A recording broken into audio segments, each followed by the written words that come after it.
एक बार की बात है, एक गांव में एक चुड़ैल का साया था। चुड़ैल की वजह से पूरे गांव में दहशत का माहौल था।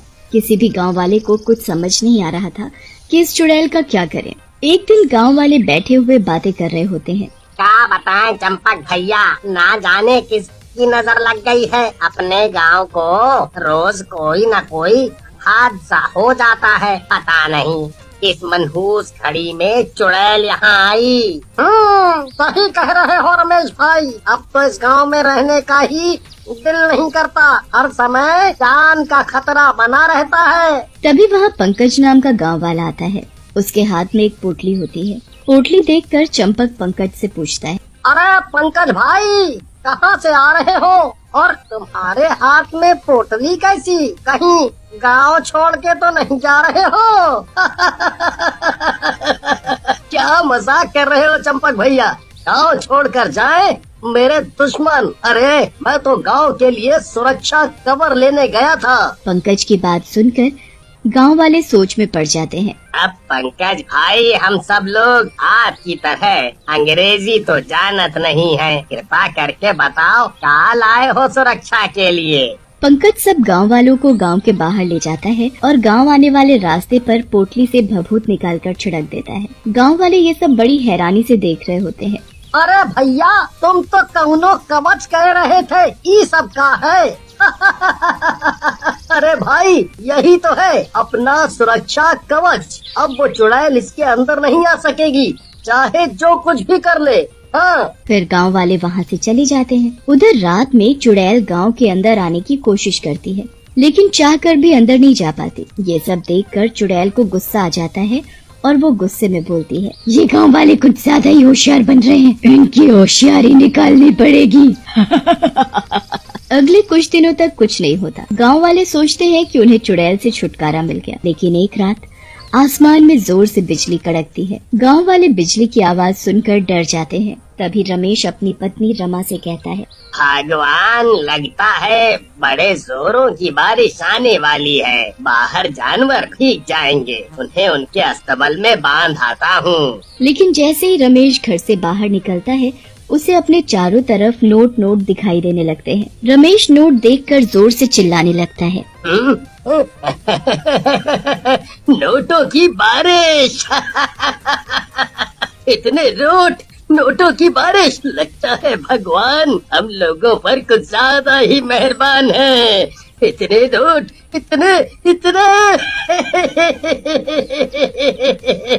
रमेश का चिल्लाना सुनकर पंकज और उसकी पत्नी तुलसी भी उठ जाते हैं। तुलसी पंकज से बोलती है, अरे पंकज उठो, रमेश भैया नोट चिल्ला रहे हैं, जरा देखो तो क्या बात है। अरे तुम भी तुलसी, कहाँ रमेश भैया की बात सुन रही हो? नशा कर रखा होगा, तभी बहकी बातें कर रहे हैं। सो जाओ, कल सुबह देखेंगे। ऐसा कहकर पंकज और तुलसी फिर से सो जाते हैं। उधर पंकज का चिल्लाना सुनकर कुछ गांव वाले बाहर आ जाते हैं और चारों तरफ नोट देखकर खुश हो जाते हैं। अरे क्या बात है रमेश, आज तो गांव पर नोटों की बारिश हो रही है। भैया लूट लो जितना मिले। ऐसा कहकर रमेश, चंपक और बाकी गांव वाले सड़क पर पड़े नोट उठाने लगते हैं। जल्दी ही वो सड़क पर पड़े सारे नोट उठा लेते हैं। तभी रमेश की नजर गांव से बाहर पड़े नोटों की तरफ पड़ती है। ये मूर्ख गांव वाले गांव के अंदर पड़े नोटों को ही उठा रहे हैं। असली माल तो गांव के बाहर पड़ा है। इससे पहले किसी को पता चले, मैं जल्दी से जाकर सारे पैसे लूट लेता हूँ।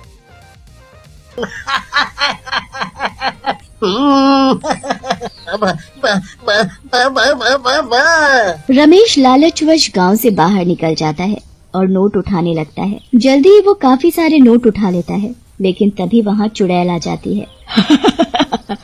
क्यों गांव वाले, नोट उठा लिए या और बारिश करूं नोटों की?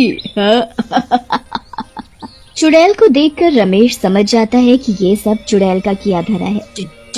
चुड़ैल जी, मुझे जाने दो। मुझे मत मारो। तुम अपने नोट वापस रख लो, मुझसे गलती हो गई।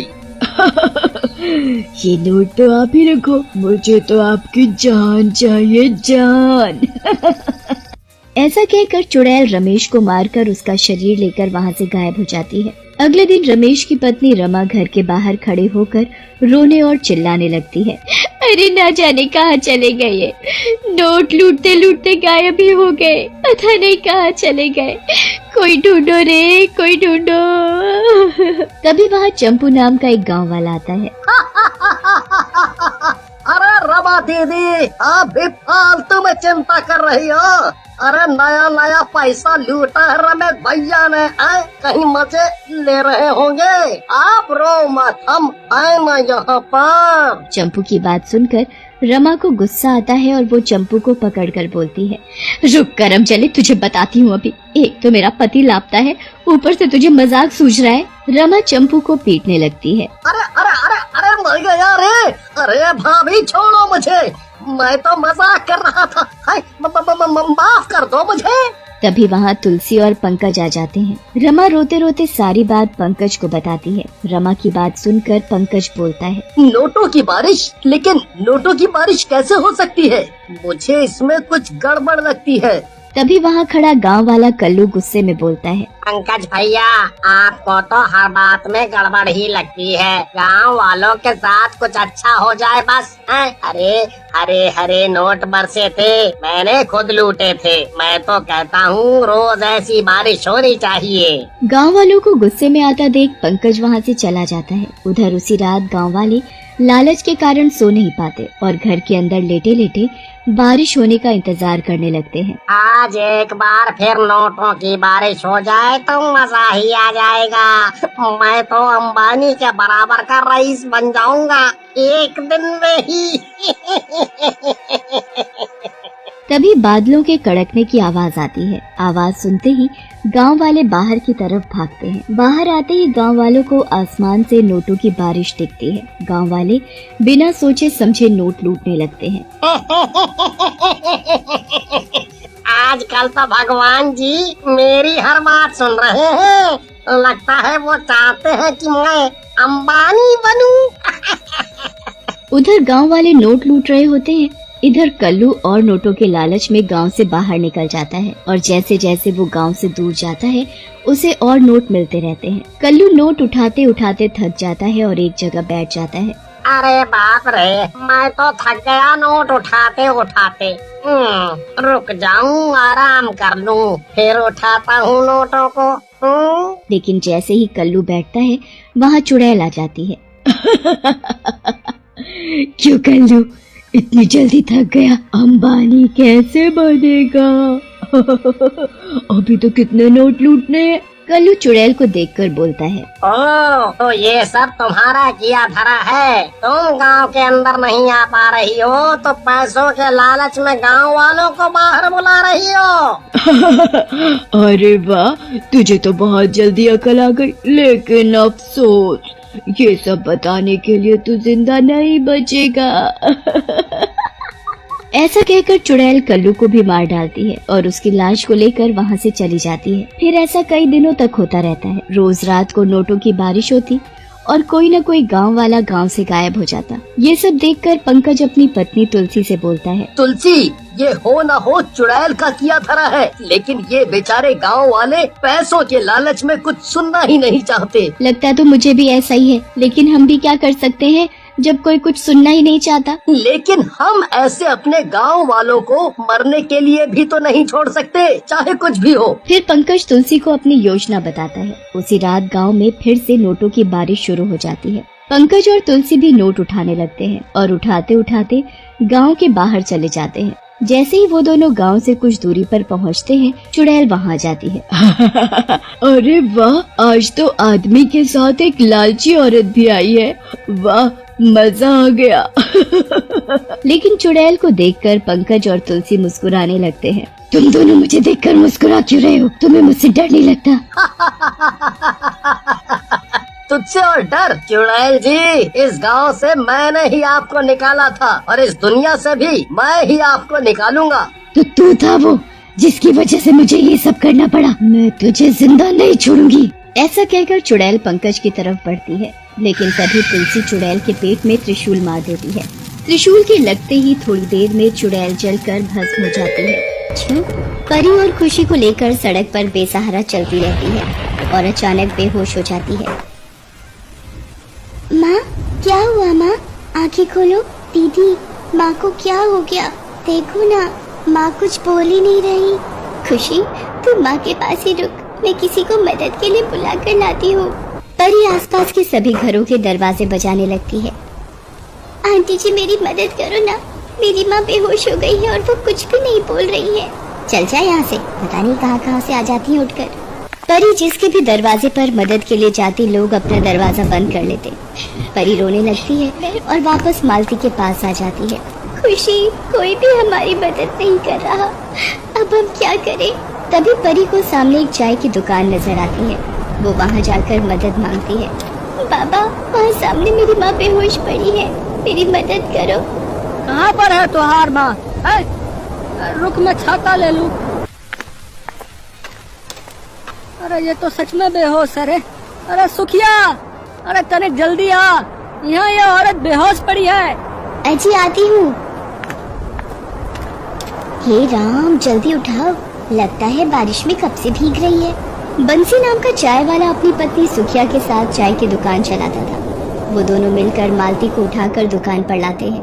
कुछ देर बाद मालती को होश आता है। माँ, तुम्हें होश आ गया? माँ, तुम ठीक हो ना? ये ले बेटी, गरम गरम चाय पी ले, शरीर में थोड़ी जान आ जाएगी। मालती फूट फूट कर रोने लगती है।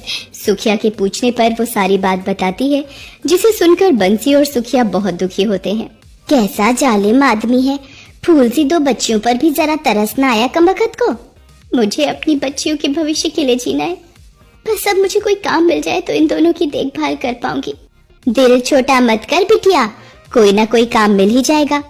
हम मियाँ बीवी इसी छप्पर में रहकर गुजारा करते हैं, तू भी बच्चियों को लेकर यहीं सो जा।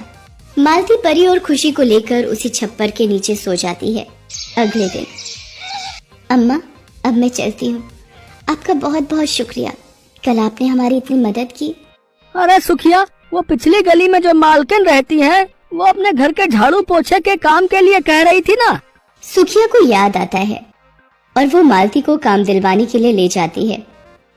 मालती झाड़ू पोछे के काम पर लग जाती है। बंसी उसे बराबर में ही 50 रुपए किराए पर एक झुग्गी लेकर दे देता है। मालती सीमा नाम की महिला के घर काम पर जाने लगी थी। एक दिन मालती की तबीयत ठीक नहीं थी, तो उसकी जगह परी और खुशी काम पर चली जाती हैं। क्या हुआ बच्चों, आज मालती नहीं आई? आंटी, आज हमारी माँ की तबीयत ठीक नहीं है, इसलिए उनकी जगह हम दोनों ही काम करेंगे। लो, अभी कुछ दिन हुए नहीं काम पर लगे हुए और तुम्हारी माँ ने छुट्टी लेना शुरू कर दिया और भेज दिया तुम दोनों छोटी बच्चियों को काम पर। आंटी, हमारी माँ की तबीयत सच में बहुत खराब है। माँ ने हमें बोला था कि आपको उनकी तबीयत का बोलकर हम वापस चले जाएंगे, पर आपके घर इतना सारा काम देखा तो हमने सोचा कि हम आपकी मदद कर देते हैं, ताकि आपके काम की छुट्टी ना हो और आपको परेशानी ना हो। ये सब सुनकर सीमा चुप हो जाती है और दोनों बच्चियों को काम समझा देती है। परी और खुशी अपने छोटे छोटे हाथों से बर्तन, झाड़ू पोछा सारा काम करने लगती हैं। तभी राखी बेटा, ये अपना पिज्जा ले लो, आ गया है। वाह मम्मी, पिज्जा, ये तो बहुत ही टेस्टी है। Love you mummy. सीमा और उसकी बेटी राखी पिज्जा खाने लगती हैं। परी और खुशी ने सुबह से कुछ भी नहीं खाया था। वो सुबह से ही सीमा के घर पर काम में लगी हुई थी। पिज्जा को देखकर खुशी परी से बोली, दीदी, मुझे भी भूख लगी है, मुझे भी कुछ खाना है। खुशी, हमारा काम बस थोड़ा सा ही रह गया है, फिर हम घर जाकर माँ के साथ रोटी खाएंगे। अगर हमने यहाँ पर काम नहीं किया तो ये माँ को काम से निकाल देंगी। परी और खुशी सीमा के घर का सारा काम करके भूखी प्यासी वापस आ जाती हैं। मालती को जब पता चलता है कि परी और खुशी ने कुछ भी नहीं खाया और वो सारा काम करके लौटी हैं, तो अपने गरीब बच्चों की भूख का दर्द उनके चेहरे पर देखकर मालती खूब रोती है। थोड़ा बहुत आटा रखा होता है, मालती उसकी रोटी बनाकर परी और खुशी को खिलाती है। सुबह से काम पर गई थकी हुई परी और खुशी सो जाती हैं। अगले दिन मालती काम पर जाती है। क्या हुआ राखी बिटिया, आपकी मम्मी कहाँ है? मालती आंटी, मम्मी बाथरूम में गिर गई थी, अब उठ भी नहीं पा रही है और पापा भी घर पर नहीं है। आंटी देखो ना, मम्मी को क्या हो गया। मालती सीमा को बिस्तर पर लिटाती है और पड़ोस में ही एक डॉक्टर का क्लिनिक था, उन्हें बुला कर लाती है। अचानक गिरकर ठोकर से इनकी गर्दन में खिंचाव आया है। टोटल बेड रेस्ट करना होगा सीमा जी को। राखी रो रही थी। मालती उसे चुप कराती है और डॉक्टर की बताई दवाइयाँ सीमा को खिलाती है। राखी ये सब देखकर घबरा गई थी, इसलिए मालती परी और खुशी को राखी का ध्यान रखने के लिए बुला लेती है। सीमा के पति अनिल का फोन आता है। सीमा, मैं परसों की फ्लाइट से वापस आ जाऊंगा, तब तक तुम मालती को ही अपने पास रोक लो। 2-3